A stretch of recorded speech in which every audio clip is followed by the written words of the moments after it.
Hello नमस्कार दोस्तों, एक बार फिर से आप सभी का स्वागत है आपके अपने यूट्यूब चैनल प्रॉफिट स्टडी में।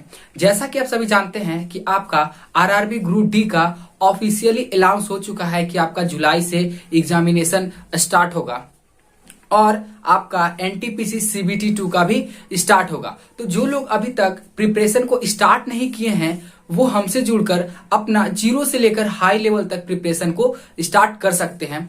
तो आज से हमारा मंडे से सुबह 9 बजे आपका जनरल साइंस का क्लास और आपका शाम को 5 बजे मैथ का क्लास होगा। बिल्कुल बेसिक, बिल्कुल शून्य से स्टार्ट होगा सारा कुछ और आपको धीरे धीरे करके हाई लेवल तक का पूरा मटेरियल आपको मिलेगा। तो चलिए आज की इस क्लास को शुरुआत करते हैं। इससे पहले जो लोग भी चैनल पे नए हैं चैनल को जरूर सब्सक्राइब कर दीजिएगा और वीडियो अच्छा लगे तो वीडियो को लाइक और अपने फ्रेंड को जरूर शेयर करिएगा ताकि उनको भी पता चल सके कि प्रॉफिट स्टडी चैनल पे फ्री ऑफ कॉस्ट क्लासेस होती हैं। तो आज हम सुबह 9 बजे के जो इस सेशन में पढ़ेंगे जनरल साइंस के बारे में, जिसमें आपको केमिस्ट्री मतलब रसायन शास्त्र, बायोलॉजी और फिजिक्स तीनों को मिलाकर, जैसा कि आप जानते हैं कि जनरल साइंस में टोटल 25 नंबर का क्वेश्चन आता है, 25 क्वेश्चन, जिसमें आपका 3 टाइप में बटा होता है। पहला आपका होता है केमिस्ट्री, बायोलॉजी और लास्ट में आपका है फिजिक्स। तीनों को मिलाकर 25 क्वेश्चन आपके एग्जामिनेशन में आते हैं।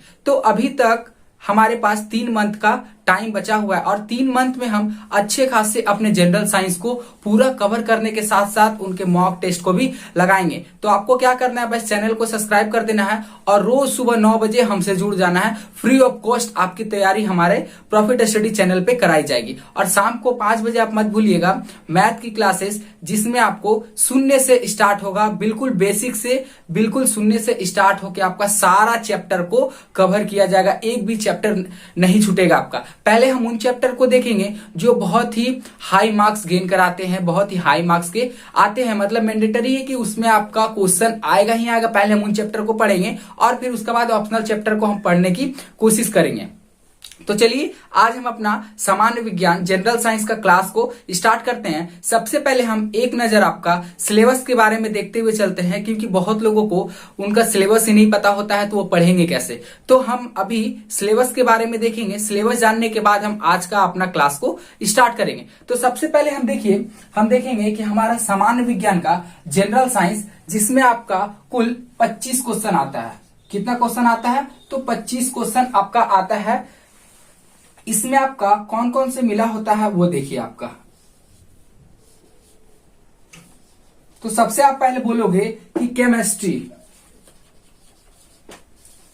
केमिस्ट्री से क्वेश्चन आता है, ठीक है, जिसको हिंदी में बोलते हैं आपका रसायन शास्त्र। उसके बाद हमारा आता है बायोलॉजी। क्या आता है? बायोलॉजी। सबसे ज्यादा क्वेश्चन जो आपके बायोलॉजी से आते हैं, इसको आपको हिंदी में।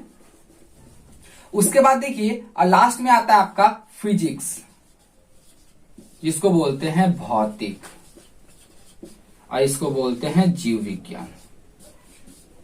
तो देख लिए हमारा सामान्य विज्ञान जनरल साइंस का टोटल आता है 25 क्वेश्चन, जिसमें से हमारा केमिस्ट्री, बायोलॉजी, फिजिक्स, भौतिक, जीव विज्ञान और रसायन विज्ञान, इन तीनों को मिलाकर हमारा 25 क्वेश्चन पूछा जाता है। और ये जो है आपका स्कोरिंग पोर्शन है, इसमें बहुत लोग 25 में से 25 नंबर भी ले आते हैं और 20 प्लस तो अधिकतर लोगों का आता है। अब चलिए जानेंगे कि जो मार्क्स का डिस्ट्रीब्यूशन है, मार्क्स को बांटा गया कि आखिर 25 में से कितना नंबर केमिस्ट्री में आएगा, कितना बायो में और कितना फिजिक्स में, वो भी हम जानेंगे। तो आपका केमिस्ट्री में देखा जाता है कि 7 से 8 क्वेश्चन जो है केमिस्ट्री का आता है। और बायोलॉजी की ओर चलते हैं तो बायोलॉजी में हम देखेंगे कि 9 से 10, जी हाँ, सबसे ज्यादा क्वेश्चन जो है आपका बायो से आता है, जिसमें 9 से 10 क्वेश्चन पूछे जाते हैं। और फिर आप बात करते हैं फिजिक्स का, मतलब भौतिक विज्ञान का, तो इसमें भी आपका केमिस्ट्री के बराबर ही क्वेश्चन आते हैं। एक तो आपका ऊपर नीचे हो सकते हैं, हो सके कभी आपका बायोलॉजी में 8 ही क्वेश्चन पूछ दे और आपका इधर पूछ दे 9 क्वेश्चन पूछ दे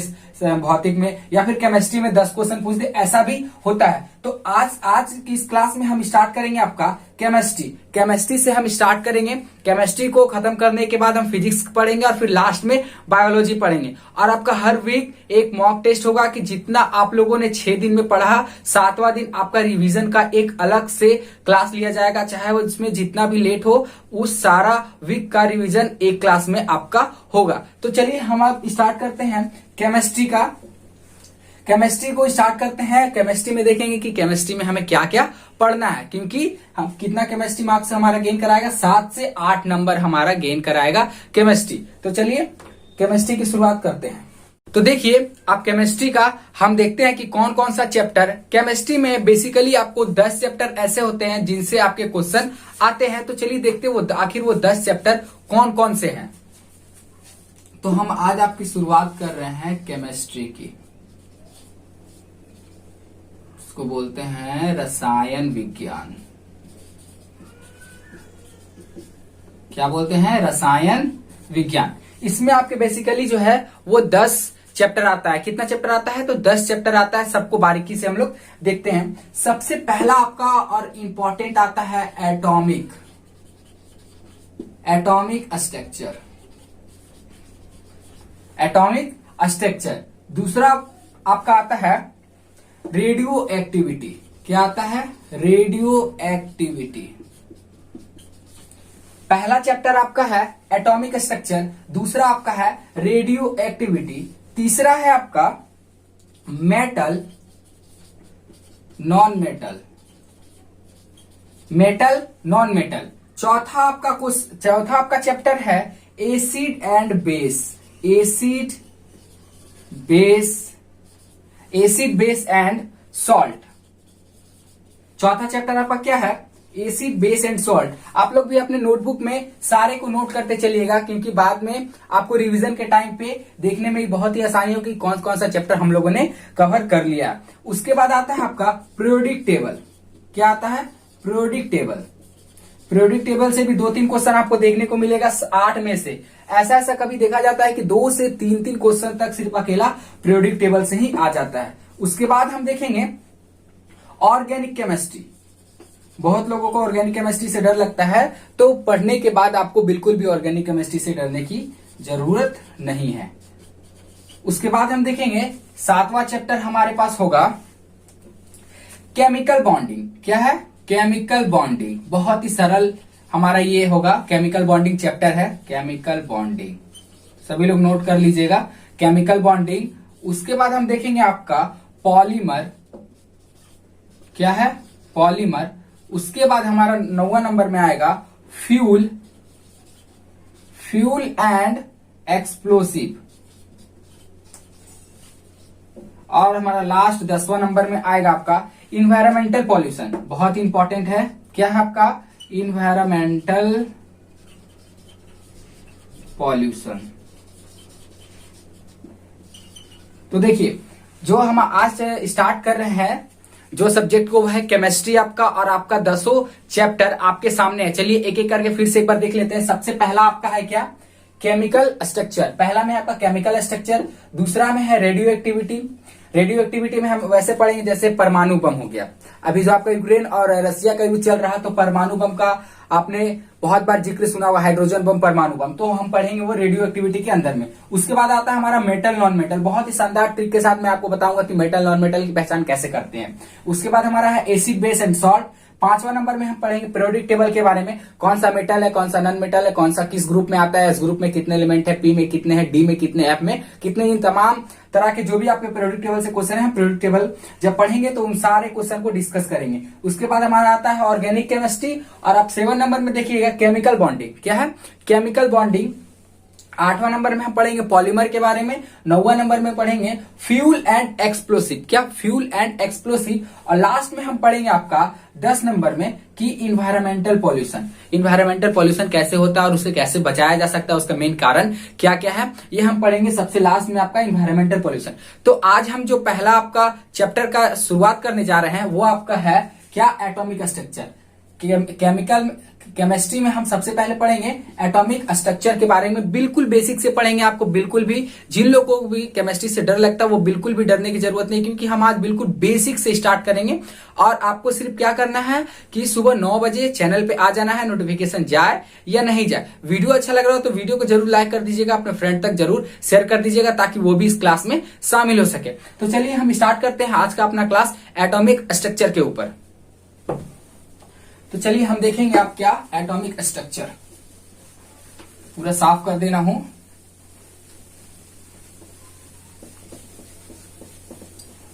चलिए आज हम पढ़ेंगे क्या, एटॉमिक स्ट्रक्चर। क्या पढ़ेंगे? Atomic structure.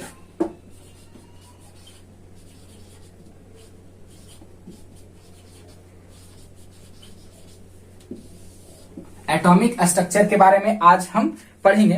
तो एटॉमिक स्ट्रक्चर में सबसे पहले आपका नाम आ रहा है क्या? एटम।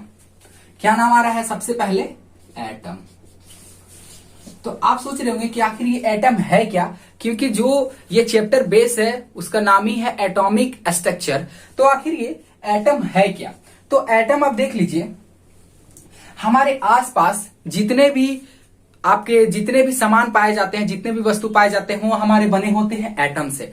एटम जो है वो सबसे स्मॉलेस्ट पार्टिकल है। ये बहुत बार एग्जाम में पूछा जाता है कि सबसे स्मॉलेस्ट पार्टिकल जो है वो कौन सा है, तो आप बोलोगे एटम। नोट करके आप लिख सकते हैं कि एटम जो है सबसे स्मॉलेस्ट है, स्मॉलेस्ट पार्टिकल। एटम को बोलते हैं परमाणु। जो हिंदी वाले हैं वो हिंदी से लिख लेंगे, जो इंग्लिश वाले इंग्लिश से लिखेंगे। तो जो परमाणु है वो सबसे क्या है? स्मॉलेस्ट पार्टिकल है। एक पॉइंट आपको यहां पर मिल गया, नोट करके आप लोग लिख दीजिए कि एटम है सबसे स्मॉलेस्ट पार्टिकल। अब देखिए सीरीज में देखिए कि जब हम बहुत सारे एटम को जब ऐड कर देंगे तो क्या बनता है? तो बनता है हमारे पास मॉलिक्यूल। क्या बनेगा? मॉलिक्यूल बनेगा। ठीक है, जब बहुत सारे एटम को हम जोड़ देंगे तो हमारा बनेगा मॉलिक्यूल। जैसे 1+1 को जब हम जोड़ते हैं, ऐड करते हैं, तो क्या बनता है? 2 बनता है। जब हम 1+1 को ऐड करेंगे तो 2 बनेगा। 2 में फिर 1 को ऐड करेंगे 3 बनेगा। सेम उसी तरह जब हम एटम प्लस एटम को जब ऐड करेंगे तो हमारा मॉलिक्यूल बनेगा। क्या बनेगा? मॉलिक्यूल। और जब हम मॉलिक्यूल और मॉलिक्यूल को ऐड करेंगे तो हमारा बनेगा कंपाउंड। क्या बनेगा? कंपाउंड बनेगा। कंपाउंड। जब हम एटम को ऐड करेंगे, मतलब परमाणु को जोड़ेंगे तो हमारा बनेगा मॉलिक्यूल। और जब हम मॉलिक्यूल को जोड़ेंगे तो हमारा बनेगा कंपाउंड। ये वेरी वेरी इंपॉर्टेंट जो टॉपिक है वो मैंने बता दिया। बहुत ही आप लोग डिटेल्स में इसका लिख सकते हो अपने कॉपी में कि एटम जो है, परमाणु जो है वो सबसे स्मॉलेस्ट पार्टिकल है। ठीक है, क्योंकि एटम से छोटा और कोई नहीं हो सकता। परमाणु को और हम छोटे टुकड़ों में विभाजित नहीं कर सकते हैं। ये जान गए आप बात कि परमाणु को और हम छोटे टुकड़ों में नहीं तोड़ सकते हैं।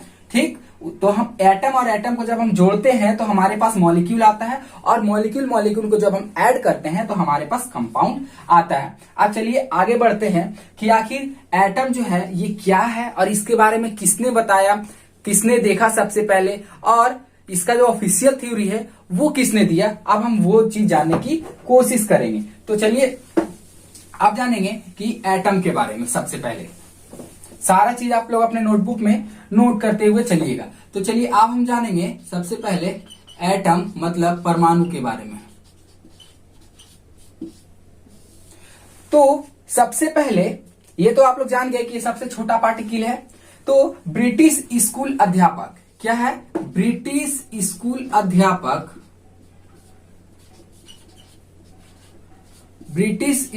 अध्यापक ने 1808 में परमाणु के बारे में बताया था। कौन बताया था? ब्रिटिश स्कूल अध्यापक ने 1808 में परमाणु के बारे में बताया था। पर इन्होंने ऑफिशियली अनाउंस नहीं किया था। ऑफिशियली जो आपके अनाउंस किए थे वो थे जॉन डाल्टन। आप लोग सभी इस नाम से परिचित होंगे कि जो परमाणु के खोज करता है वो कौन है? John Dalton. तो फर्स्ट ऑफिशियल थ्योरी जो हमारे पास आया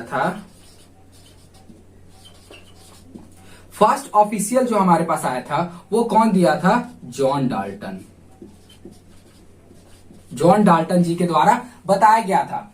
किसके बारे में? तो परमाणु के बारे में। सबसे पहला पॉइंट हम लोगों ने क्या देखा कि परमाणु जो है वो सबसे छोटा है, इसको और हम विभाजित नहीं कर सकते हैं। उसके बाद परमाणु के बारे में सबसे पहले कौन बताया? तो आप बोलोगे कि ब्रिटिश स्कूल अध्यापक ने बताया था 1808 में। पर पूरा जानकारी जो हमें मिला वो जॉन डाल्टन के द्वारा मिला। फर्स्ट ऑफिशियल थ्योरी इनका आया था, जॉन डाल्टन ने जो बताया था। तो जॉन डाल्टन ने क्या बताया था ऐसा एटम के बारे में जो आपका ब्रिटिश स्कूल अध्यापक ने नहीं बताया था? तो आप नोट करके लिख सकते हो अपना कॉपी में।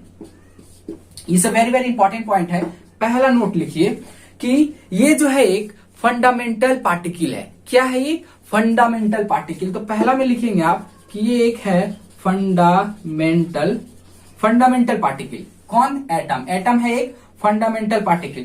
दूसरा आप लिखिए कि इसको क्या बोला गया था? आइडेंटिकल। इसका अपना एक पहचान है, आइडेंटिकल है।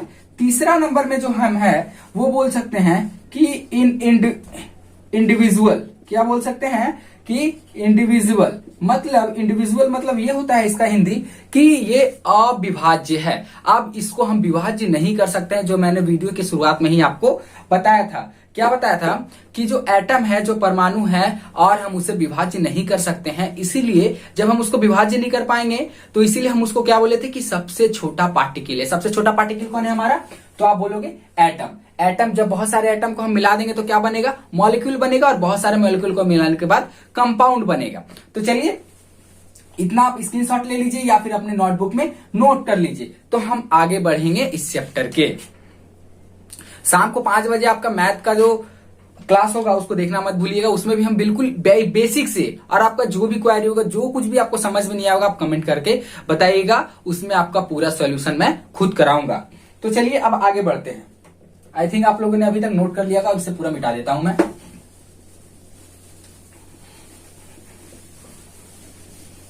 अभी भी बहुत टाइम है हमारे पास। जो लोग भी बिल्कुल बेसिक से शुरुआत कर रहे हैं उनका भी एग्जाम निकल जाएगा। बस कंटिन्यू आपको क्लास लेते रहना है, नोट्स प्रॉपर बना के रखना है, क्योंकि एग्जाम से पहले आपको नोट्स ही एक ऐसा चीज है जो आपको एग्जाम पार करा सकता है। ठीक, चलिए अब आगे बढ़ते हैं।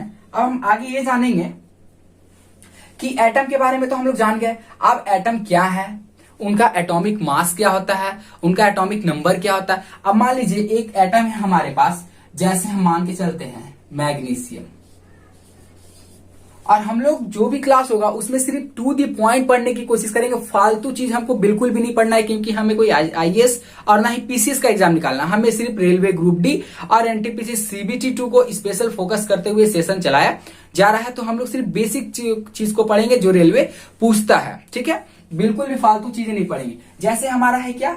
Mg, मतलब होता है ये मैग्नीशियम। ठीक है, अब इसमें हम ये जानेंगे कि इसका एटॉमिक नंबर क्या है और एटॉमिक मास क्या है। अगर आपको दे दे प्रोटॉन और न्यूट्रॉन का नंबर दे दे तो हम एटॉमिक नंबर कैसे निकालेंगे, एटॉमिक मास कैसे निकालेंगे। तो देखिए, इसका जो आपका एटॉमिक नंबर है वो होता है 12। क्या होता है? 12। अब मैं जैसे लिख रहा हूं सेम टू सेम आपको वैसे अपनी कॉपी में लिखना है कि ये होता है आपका, यहां पे आपका मास आएगा, मास नंबर होता है 24। तो यहां पे आप लोग ऐसे करके लिख सकते हो कि ये आपका है मास नंबर। ठीक है, क्या बोलते हैं इसको हिंदी में? द्रव्यमान संख्या। हिंदी इंग्लिश में दोनों लेकर चल रहा हूं ताकि किसी को भी प्रॉब्लम ना हो। द्रव्यमान संख्या। ठीक है, उसके बाद ये तो जान गए आप लोग द्रव्यमान संख्या, पर इसका एटॉमिक नंबर क्या होगा? ठीक है, वो देखिए, जिसको बोलते हैं परमाणु संख्या। तो ये हमारा जो 12 है, ये है हमारा क्या? Atomic number. क्या है? Atomic number. ठीक है, जिसको हिंदी में बोलते हैं परमाणु संख्या। परमाणु संख्या। ठीक है, इसमें हम लोग इतना जान गए क्या कि जो एटम के जो ऊपर में होगा वो आपका मास नंबर होगा, और जो भी एटम के नीचे में होगा वो आपका एटॉमिक नंबर होगा। अब आप बोल सकते हो कि मास नंबर को हम कैसे पहचानेंगे और हम एटॉमिक नंबर को कैसे पहचानेंगे। तो इसका सिंपल सा आपका एक आइडेंटिफिकेशन होता है कि अगर मास नंबर है तो आपको वहां डिनोट करना होगा ए से। ठीक है, और आपका एटॉमिक नंबर है तो आपको डिनोट करना होगा जेड से। आप जहां भी ए देखोगे समझ जाना कि मास नंबर के बारे में, मतलब द्रव्यमान संख्या के बारे में बात कर रहा, और जहां भी जेड देखोगे आप समझ जाना परमाणु संख्या के बारे में बात कर रहा है। ठीक है, इतना समझ जाने के बाद एक पॉइंट इसमें और एक बात का ध्यान रखना है आपका कि मास नंबर में आपका क्या होता है। देखिए, इसको आप यहां पे लिख सकते हो कि ए बराबर, ए किसका इंडिकेशन है? मास नंबर का, द्रव्यमान संख्या का। तो ए बराबर होता है P प्लस एन। अब बोलोगे P प्लस एन क्या है? तो ये P प्लस एन है आपका number of proton plus number of neutron. ठीक है, जब द्रव्यमान संख्या हमको निकालना होगा तो आपको द्रव्यमान संख्या दे देगा और नंबर ऑफ प्रोटॉन दे देगा, बोलेगा नंबर ऑफ न्यूट्रॉन कितना है। या फिर ऐसे क्वेश्चन आएगा कि नंबर ऑफ प्रोटॉन दे देगा और नंबर ऑफ न्यूट्रॉन दे देगा, बोलेगा कि द्रव्यमान संख्या कितना है। ठीक है, उसके बाद और एक देखिए, परमाणु संख्या को जिसको डिनोट करते हैं जेड से, उसका बराबर होता है P बराबर E। अब बोलोगे ये क्या है? तो देखिए, जितना द्रव्यमान परमाणु संख्या होगा, ठीक है, जितना परमाणु संख्या होगा उतना ही नंबर ऑफ प्रोटॉन होगा और उतना ही नंबर ऑफ इलेक्ट्रॉन होगा। क्या होगा? जितना द्रव्य, मान लीजिए अगर जैसे हम इसका निकालें मैग्नीशियम, इसका द्रव्यमान संख्या आपका कितना है? 12 है। नहीं आपको याद है तो आप 1 से लेकर 30 तक पहले पीरियोडिक टेबल से याद कर लीजिए बिल्कुल अच्छे से। अगर वो याद रहेगा तो आपका 1-2 जो क्वेश्चन है एकदम कंफर्म हो जाएगा। ऐसे तो मैं जब पीरियोडिक टेबल बताऊंगा तो आपको शॉर्टकट याद कराने की कोशिश करूंगा। तो सबसे पहले देखिए यहाँ पे कि एटॉमिक नंबर को डिनोट किए जेड से, तो जेड बराबर पी बराबर ई होता है। मतलब एटॉमिक नंबर जितना होगा उतना ही नंबर ऑफ प्रोटॉन होगा और उतना ही नंबर ऑफ इलेक्ट्रॉन होगा। ठीक है, अब ये दोनों को आपको हेडलाइट करके लिख लेना है, बिल्कुल भी मार्क करके। जब आगे इसका न्यूमेरिकल बनेगा तो ये बहुत ही काम आएगा, बिना इसका न्यूमेरिकल आपको नहीं बन सकता है। 2 पॉइंट ख्याल रखना है, क्या क्या? एटॉमिक मास नंबर बराबर क्या होता है? Number of proton plus number of neutron. ठीक है, और एटॉमिक नंबर बराबर क्या होता है? Number of proton equal to number of electron. ठीक है, चलिए अब आगे बढ़ते हैं। अब आगे बढ़ते हैं और देखेंगे कि इससे क्या क्या रिलेटेड हमको पढ़ना है। चलिए तो अब हम आगे देखेंगे कि हमारा न्यूक्लियर, आप सभी लोग जानते हैं, जो नहीं जानते हैं वो देखेंगे ध्यान से कि न्यूक्लियर में हमारा प्रोटॉन प्लस न्यूट्रॉन होता है। न्यूक्लियर में क्या होता है? प्रोटॉन प्लस न्यूट्रॉन होता है। इसीलिए बहुत बार पूछा जाता है आपके एग्जाम में, चाहे कोई भी कंपिटिटिव एग्जाम हो, एसएससी, रेलवे, बैंक, कोई भी हो, उसमें पूछा जाता है कि जो न्यूक्लियर में है वो कौन सा चार्ज होता है? पॉजिटिव होता है, नेगेटिव होता है या फिर उदासीन होता है, न्यूट्रल होता है? बहुत बार ऐसा क्वेश्चन आया है और आगे भी आ सकता है, तो आप लोग को ध्यान रखना है और इस टाइप के क्वेश्चन को हेडलाइट करके नोट करके लिखना है। चाहे मैं बोलूं या नहीं बोलूं, आपको नोट करके लिख लेना है। तो देखिए ये है न्यूक्लियर। ठीक है, न्यूक्लियर में आपका प्रोटॉन है प्लस न्यूट्रॉन है। अब मैं आपसे पूछता हूं कि आप बताओ प्रोटॉन पे कितना चार्ज है और न्यूट्रॉन पे कितना चार्ज होता है? बहुत लोगों को तो पता नहीं होगा, पर बहुत लोगों को पता होगा कि प्रोटॉन पर कितना चार्ज होता है। प्रोटॉन पे होता है आपका प्लस, ठीक है, और न्यूट्रॉन पे होता है आपका 0, क्योंकि न्यूट्रॉन जो है वो न्यूट्रल है, वो किसी के साथ लड़ाई झगड़ा नहीं करता है, ना वो प्रोटॉन के साथ करेगा और ना ही इलेक्ट्रॉन के साथ करेगा। बेचारा वो शून्य है, उस पे 0 चार्ज है, वो बिल्कुल एक जगह स्थिर रहता है। पर ये जो प्रोटॉन है इस पे पॉजिटिव चार्ज होता है हमेशा। मतलब ये हमेशा पावरफुल होता है, किसी से भी लड़ाई झगड़ा कर सकता है, हमेशा बहुत पावरफुल होता है प्रोटॉन, इसीलिए इसको पॉजिटिव चार्ज दिया गया है। ठीक है, तो आप बताओ प्लस को जब हम जिसमें 0 ऐड कर देंगे तो हमारे पास क्या मिलेगा? प्लस ही मिलेगा। तो इसीलिए हम बोलते हैं कि न्यूक्लियर में हमारा कौन सा चार्ज होता है? तो पॉजिटिव चार्ज होता है। बात को आप लोग नोट करके लिए, मैं बार बार बोल रहा हूं कि जो नोट करने वाला पॉइंट है नोट कर लेना आपको। तो इसमें हम क्या सीखें कि जो न्यूक्लियर में हमारा कौन कौन सा होता है? तो प्रोटॉन होता है और न्यूट्रॉन होता है। कौन सा चार्ज होता है न्यूक्लियर में? तो वो होता है पॉजिटिव। आप पूछेगा कि जो न्यूक्लियर का खोजकर्ता कौन है, ये भी आगे हम पढ़ेंगे, तो मैं अभी बता दे रहा हूं कि रदरफोर्ड। कौन है? रदरफोर्ड है। चलिए अब आगे बढ़ते हैं, इसको पहले मैं हटा देता हूं। अब हम जानेंगे कि प्रोटॉन प्लस न्यूट्रॉन तो आ गया। अब बोलोगे कि इलेक्ट्रॉन कहां है? उसे भी तो आना चाहिए। तो देखिए इलेक्ट्रॉन है ना, बाहर में है, इलेक्ट्रॉन क्यों नहीं आएगा? देखिए एक सर्किल और, ये आपका प्रोटॉन प्लस न्यूट्रॉन हो गया और देखिए यहां पे आएगा आपका इलेक्ट्रॉन। अब बोलोगे इलेक्ट्रॉन को बाहर में क्यों रखा गया है? क्योंकि प्रोटॉन प्लस न्यूट्रॉन जो है वो नाभिक में है और इनके चारों ओर चक्कर कौन लगाता है? तो इलेक्ट्रॉन लगाता है। कौन लगाता है? इलेक्ट्रॉन। और इलेक्ट्रॉन पर हमेशा आपका बता देता हूं मैं, नेगेटिव चार्ज होता है, इसीलिए ए के ऊपर माइनस लिखा जाता है। ठीक है, इतना तक आप लोगों ने समझ लिया? क्या क्या समझा? देखिए सबसे पहले न्यूक्लियर में कौन कौन सा होता है? तो प्रोटॉन प्लस न्यूट्रॉन होता है। न्यूक्लियर में कौन सा चार्ज होता है? तो आप बोलोगे पॉजिटिव होता है। न्यूक्लियर का खोज कौन किया? तो आप बोलोगे रदरफोर्ड ने किया। ठीक है, अब जब हम प्रोटॉन प्लस न्यूट्रॉन के बारे में जान गए तो आप बोलोगे कि इलेक्ट्रॉन कहाँ है? तो बोलेंगे प्रोटॉन प्लस न्यूट्रॉन जो न्यूक्लियर है उसके बाहर जितने भी सर्किल होंगे वो आपके सभी में इलेक्ट्रॉन होता है, बाहर इलेक्ट्रॉन चक्कर लगाते रहता है। चलिए अब हम आगे ये जान लेते हैं कि प्रोटॉन, इलेक्ट्रॉन और न्यूट्रॉन के ऊपर कितना चार्ज होता है, कितना आपका मास होता है, कौन सबसे ज्यादा भारी है, कौन सबसे ज्यादा हल्का है, क्योंकि इससे भी एक आध क्वेश्चन आपके एग्जाम में हो सके आ जाए, आपके शिफ्ट में ना आए, किसी और के शिफ्ट में आ जाए, उसके शिफ्ट में ना आए, आपके शिफ्ट में आ जाए, तो अब हम वो देखेंगे। ठीक है, चलिए इसको मिटा देता हूं। तो आपको अब हेडलाइन करके बिल्कुल लिख लेना है। देखिए चार्ज, चार्ज को हिंदी में बोलते हैं आवेश। चार्ज एक तरफ लिखना है ऐसे कॉलम बना के, एक तरफ लिखना है मास। ठीक है, क्या लिखना है, एक तरफ चार्ज लिखना है, एक तरफ आपको मास लिखना है। उसके बाद देखिए यहां पे क्या है, इलेक्ट्रॉन। सबसे पहले हम बात करेंगे कि इलेक्ट्रॉन का ऊपर कितना चार्ज होता है। आप बोलोगे -1.6 इंटू 10 का पावर -19 कूलम। कितना होता है, 10 का पावर -19 कूलम। ठीक है, अब इसका मास देख लेते हैं कि मास भी तो हमको जानना है। तो इसका मास होता है 9.1 इंटू 10 का पावर -31 kg। कितना होता है, 31 kg। पहले हम लोग तीनों का लिख लेंगे, इलेक्ट्रॉन, प्रोटॉन, न्यूट्रॉन का मास लिख लेंगे। उसके बाद में जानेंगे कि फैक्ट क्या है तीनों का। उसके बाद हम देखेंगे कि प्रोटॉन के बारे में। ठीक है, प्रोटॉन के ऊपर क्या साइन होता है, तो आप बोलोगे पॉजिटिव होता है, पॉजिटिव लिख दिया। अब इसका चार्ज देखो तो आप बोलोगे +1.6 इंटू 10 का पावर -19 कूलम। चार्ज में क्या फर्क है, इलेक्ट्रॉन में माइनस है, प्रोटॉन में प्लस है। अब इसका वेट के बारे में हम लोग जानेंगे। तो देखिए 1.6 इंटू 10 का पावर -27 kg, ये इसका मास है, किसका, प्रोटॉन का। अब हम जानेंगे न्यूट्रॉन के बारे में। ठीक है, तो न्यूट्रॉन के बारे में देखिए, न्यूट्रॉन पे मैंने बताया ये किसी से लड़ाई झगड़ा नहीं करता। आप शॉर्टकट याद रखिए कि न्यूट्रॉन न्यूट्रल है, मतलब जीरो, उदासीन, या फिर आप उसको उदासीन भी बोल सकते हैं या जीरो भी बोल सकते हैं। ठीक है, पर इसका जो है मास वो आपका होता है 1.67 इंटू 10 का पावर -27 kg। इतना होता है मास। अब देखिए, अब आप बोलोगे, अब मैं आपसे पूछता हूं कि अब आप ये बताओ कि सबसे ज्यादा भारी कौन है। एक क्वेश्चन ऐसा आता है कि जब आपसे पूछेगा इलेक्ट्रॉन, प्रोटॉन और न्यूट्रॉन में सबसे ज्यादा भारी वाला कौन है, इलेक्ट्रॉन है, प्रोटॉन है, न्यूट्रॉन है। अब बताओ आप, ये इलेक्ट्रॉन का मास है, प्रोटॉन का मास है, न्यूट्रॉन का मास है।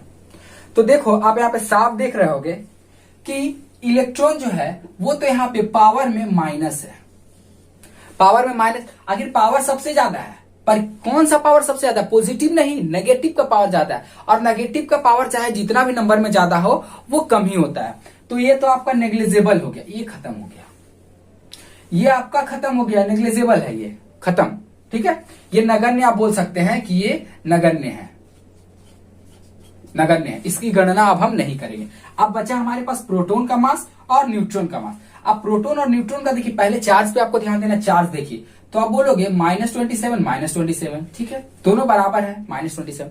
उसके बाद आपको फर्स्ट में देखना है, देखिए वो यहाँ पे 1.6 है, यहाँ पर 1.67 है, तो भारी कौन हो गया आपका, न्यूट्रॉन।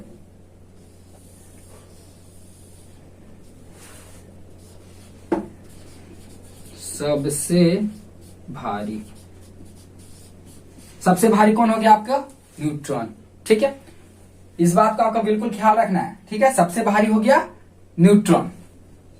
ठीक, उसके बाद अब देखिए, अब आते हैं चार्ज में। तो चार्ज में आप बोलोगे नेगेटिव भी तो ऐसे ही है और ये जीरो है, मतलब चार्ज में सबसे ज्यादा भारी कौन हो गया, प्रोटॉन। ठीक है, चार्ज में सबसे ज्यादा भारी कौन हो गया, तो आप बोलोगे प्रोटॉन। अब इसका एक ग्राफ हम देखते हैं। इतना समझ में आ गया, आप लोग नोट करके लिख लीजिए कि वजन के मामले में, मतलब वेट के मामले में मास सबसे ज्यादा किसका है, न्यूट्रॉन का। ठीक है, और चार्ज के मामले में सबसे ज्यादा पॉजिटिव कौन है, तो आप बोलोगे प्रोटॉन। ठीक है, चलो आगे बढ़ो। एक ग्राफ है इसका, वो ग्राफ आप देखो।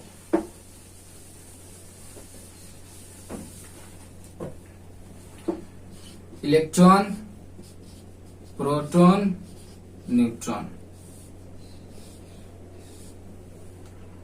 ये देखो यहाँ पे चार्ज है, यहाँ पे मास है। देखो इलेक्ट्रॉन का चार्ज, ये सी मतलब आप समझ रहे हो चार्ज है। ठीक है, मैं नहीं दिख रहा हूं, आपको यहाँ पे देखना है। सी मतलब चार्ज है ये। तो इलेक्ट्रॉन पे चार्ज हमारा क्या है, माइनस में है, मतलब नेग्लिजिबल टाइप है, मतलब ये कंसीडर नहीं करेंगे। ठीक है, उसके बाद हमारा प्रोटॉन पर कितना चार्ज है, पॉजिटिव में है, मतलब कुछ ना कुछ वैल्यू दे रहा है, मतलब ये सही है।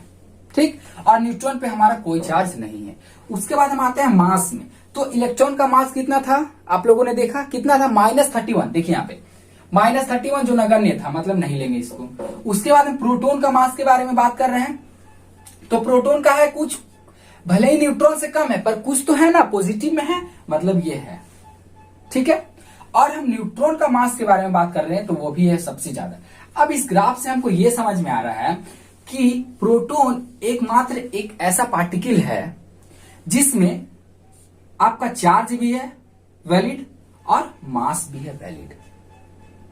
अगर अभी नहीं समझ में आया कैसे हुआ, कि आप थोड़ा सा वीडियो में पीछे जाकर देख सकते हो कि प्रोटॉन एक ऐसा पार्टिकल है जिसमें आपका चार्ज के साथ साथ मास भी वैलिड है। बाकी इलेक्ट्रॉन में देखिए ना चार्ज वैलिड है ना मास वैलिड है। न्यूट्रॉन में देखिए सिर्फ आपका मास वैलिड है, चार्ज नहीं है। तो प्रोटॉन, इसीलिए प्रोटॉन सबसे ज्यादा पावरफुल होता है, सबसे लड़ाई झगड़ा करेगा, उसमें हमेशा पॉजिटिव चार्ज पाया जाता है। अब चलिए, इतना हो जाने के बाद हाँ, एक मैं आपको की फैक्टर बता देता हूं कि हाइड्रोजन जो है, नोट करके आप लोग लिख सकते हो, वीडियो के एंड में मैं हमेशा आपको एक की फैक्टर बताया करूंगा कि हाइड्रोजन जो है वो न्यूट्रल लेस, क्या न्यूट्रॉन लेस एलिमेंट है। आपको याद रखना है, न्यूट्रॉन लेस, न्यूट्रॉन लेस, ठीक है, जिसमें न्यूट्रॉन का नंबर कितना है, n बराबर होता है 0। नहीं दिख रहा होगा तो देख लीजिए, n बराबर होता है 0। हाइड्रोजन एक ऐसा पार्टिकल है जिसमें आपका n बराबर 0 होता है, मतलब न्यूट्रॉन होता ही नहीं है, पूरा पीरियोडिक टेबल में पहला एलिमेंट है। ठीक है, चलिए, तो आई होप आज की इस वीडियो में आप लोग बहुत कुछ सीखे होंगे। वीडियो अच्छा लगा तो वीडियो को लाइक, चैनल पे नया है तो चैनल को जरूर सब्सक्राइब कर लीजिएगा। और हाँ, कल 9 बजे जरूर आइएगा। आपका जो भी डाउट होगा आप कमेंट बॉक्स में बताइएगा कि सर मुझे ये डाउट है, मेरे ये क्वेश्चन है, मैं आपका सारा डाउट क्लियर करने की कोशिश करूंगा। शाम को 5 बजे जरूर आएगा। शाम को 5 बजे हम मैथ की शुरुआत करेंगे, बिल्कुल बेसिक से, सिलेबस को समझते हुए, क्योंकि हमें पूरा महान पढ़कर नहीं बनना, हमको अपना एग्जाम निकालना है, तो हमें एग्जाम ओरिएंटेड ही पढ़ाई करनी है, जिसमें हम लोग क्या देखेंगे कि सिर्फ एग्जाम ओरिएंटेड जो आपका एग्जाम में आने वाला प्रोबेबिलिटी क्वेश्चन है वही देखेंगे। तो चलिए, आज के लिए जय हिंद, जय भारत। अपने प्रिपरेशन को कंटिन्यू रखिए। चैनल पे नए तो चैनल को जरूर से सब्सक्राइब कर लीजिए। कल मिलेंगे सुबह 9 बजे।